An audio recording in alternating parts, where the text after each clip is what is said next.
Good morning, everybody. It is a fantastically beautiful day. Tons of snow. I love it. Got up this morning, walked the dog, shoveled the driveway, cleared off the cars for everybody, and having a pretty good day so far.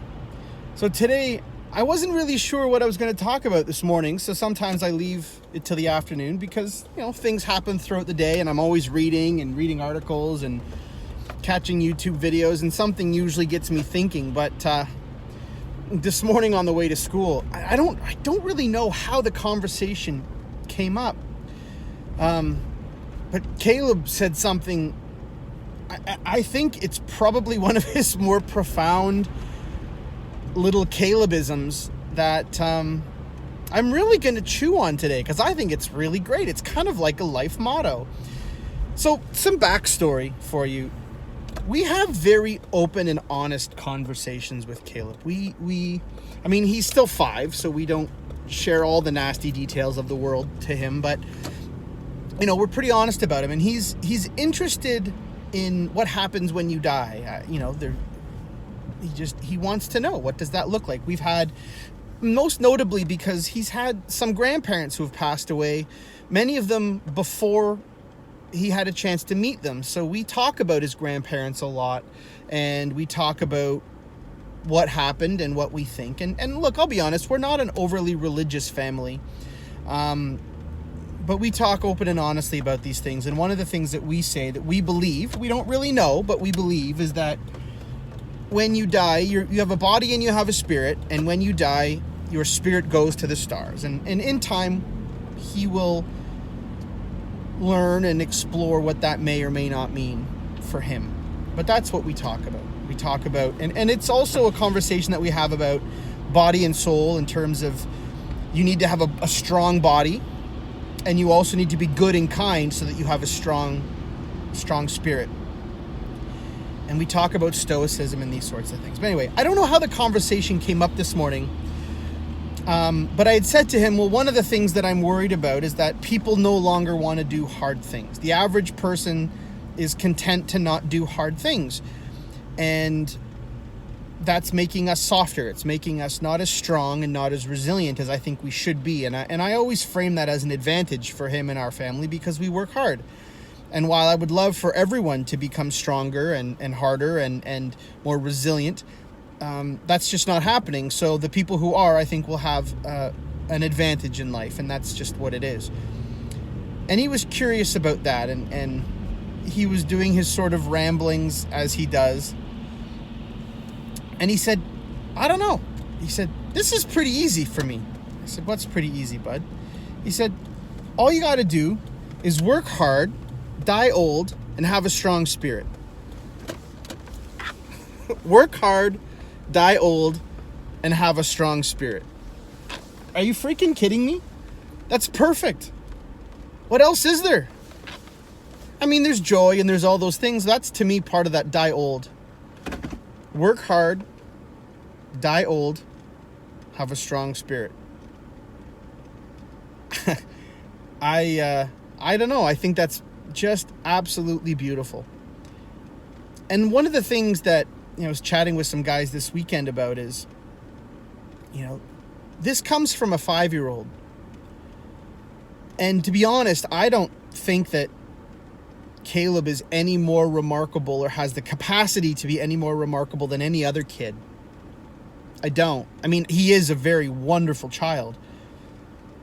But I think this is what happens when we have open and honest conversations with our children. When we give them the benefit of the doubt and speak to them honestly. Share with them what happens. What do you think happens when you die? What happens to our bodies? What happens to our spirit? What happens if we don't work hard? What happens if we allow ourselves to be soft? What happens if we're not in control of our emotions?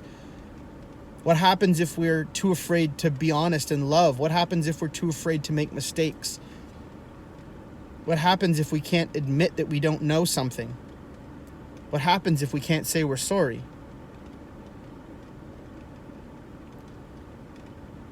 There's so much that we can learn from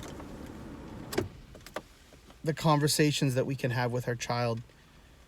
because they have this beautifully absent filter that sometimes makes them say things like, do you think you can ever poop and throw up at the same time? That's also the kind of stuff that Caleb says. So he's not this beautiful savant. But it allows him to digest what we're saying and to recognize that doing hard things in life gives you a strong spirit. He was talking about if you don't do hard things when you have to do hard things, you're not going to be ready for them. That's what he said, right? And we've talked about that.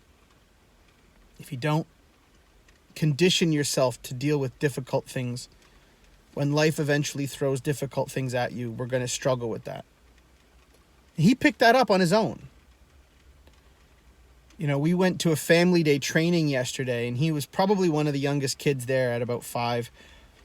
And he trained for 2 hours.